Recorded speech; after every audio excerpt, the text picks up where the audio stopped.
bipartisan. But we're going to begin with breaking news overnight and a crisis averted in the nation's capital. Last night, the Senate approved legislation to raise the debt ceiling and avoid a U.S. default.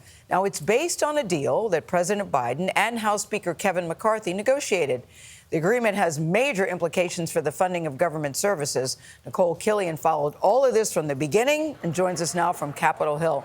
Nikole, they were all on the struggle bus for a hot second, but how soon do you think this could go to the president's desk now that it's apparently done and done? Well, good morning, Gayle. President Biden will address the nation tonight. He says he will sign this bill as soon as possible, calling it a big win for the economy and the American people. On this vote, the yeas are 63, the nays are 36. The 60-vote threshold having been achieved, the bill is passed. The U.S. Senate powered through a package to raise the nation's debt limit for 2 years and rein in federal spending. We may be a little tired, but we did it.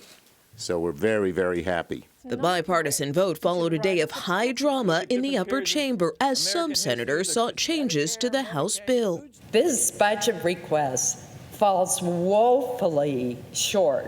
Several Senate Republicans secured new commitments to prevent automatic cuts in the bill from kicking in and a pledge for additional military aid to support the war in Ukraine and other global threats. We need safety and security. South Carolina's Lindsey Graham made the request, concerned the deal didn't raise defense spending enough. I know in divided government is tough, but don't tell me that this is the best we could do. Other senators tried and failed to strip out a provision to expedite energy projects, like a pipeline in Senator Joe Manchin's home state of West Virginia. What do you say to your colleagues who think you got a special carve-out in this bill? I think that basically we have to look at the need that we have for the energy in our country. But what does a pipeline have to do with the debt limit?